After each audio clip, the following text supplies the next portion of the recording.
Hello दोस्तों, स्वागत है आपका स्टोरी नेक्स्टर में। तो चलिए मैं एक बहुत ही इंटरेस्टिंग कहानी लेके आया हूँ आपके लिए। उस कहानी का नाम है बुद्धिमान की परीक्षा। चलिए शुरू करते हैं दोस्तों। बहुत समय पूर्व जब गुरुकुल शिक्षा की प्रणाली होती थी, तब हर बालक को अपने जीवन के 25 वर्ष गुरुकुल में बिताना पड़ता था।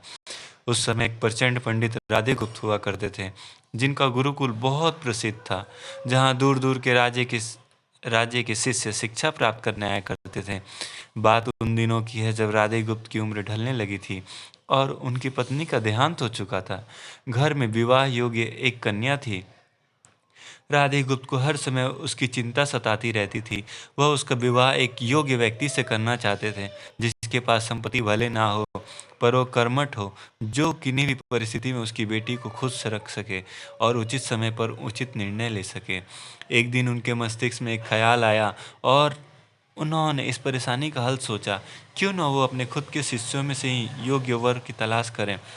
उनसे बेहतर उनकी बेटी के लिए और क्या हो सकता है। इस कार्य के लिए उन्होंने बुद्धिमान की परीक्षा लेने लेने का निर्णय लिया और सभी शिष्यों को एकत्र किया।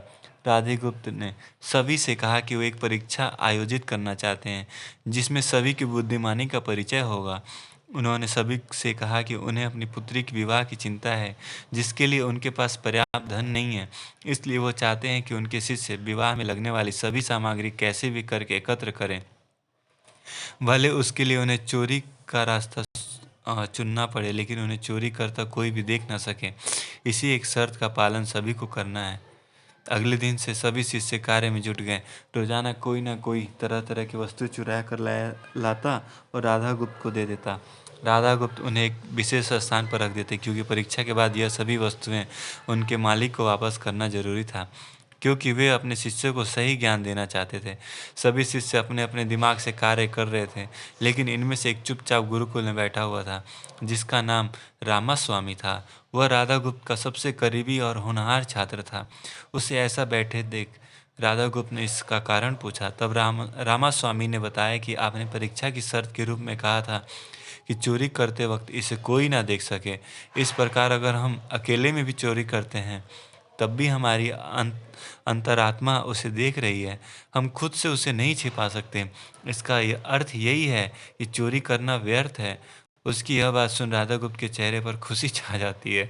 वो उसी वक्त सभी को एकत्र करते हैं और पूछते हैं कि आप सबने जो चोरी की, क्या उसे किसी ने देखा?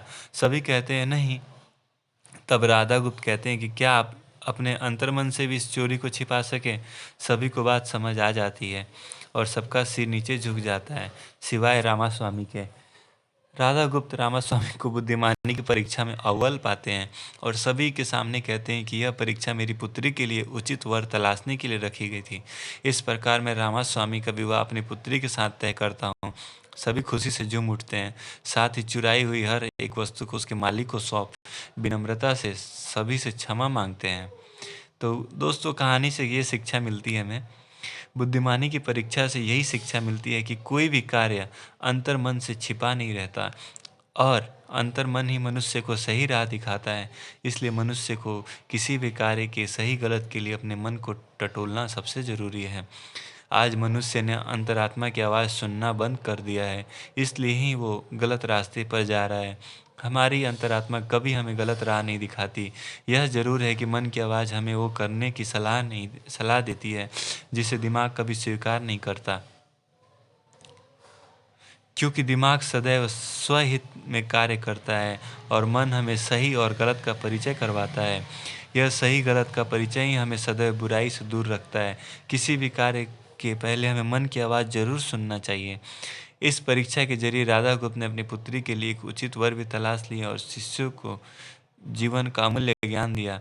आज के वक्त में कोई भी शिक्षक एवं शिक्षण पद्धति मनुष्य को धन कमाने तक का ही ज्ञान देते हैं। एक बालक का सर्वांगीण विकास कहीं न कहीं लुप्त हो चुका है। आज का मनुष्य केवल बड़े होकर एक धनवान व्यक्ति बनने का ही ज्ञान विद्यालयों में लेता है। उस बालक को सही गलत का बोध कराने का दायित्व कोई भी नहीं लेता, क्योंकि उनके माता पिता भी आज के दौर में बस पैसा कमाने में लगे रहते हैं और शिक्षक भी केवल किताबी ज्ञान देकर अपने दायित्व से मुख मोड़ लेता है।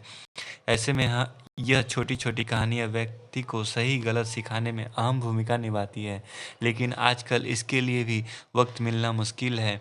यह एक गंभीर समस्या है जिसके फलस्वरूप आज के बच्चे आसानी से गलत राह पर चलने लगते हैं और उन्हें इसका ज्ञान तब होता है जब वो पूरी तरह ग्रस्त हो जाते हैं। अतः ज़रूरी है कि हम सभी आज की पीढ़ी को ज्ञानवर्धक बातें भी सिखाएँ। ठीक है दोस्तों, कैसी लगी ये स्टोरी? आप कमेंट करके ज़रूर बताएं। अगर चैनल पे नए हैं तो कृपया सब्सक्राइब करें चैनल को, लाइक करें, शेयर करें। थैंक यू दोस्तों।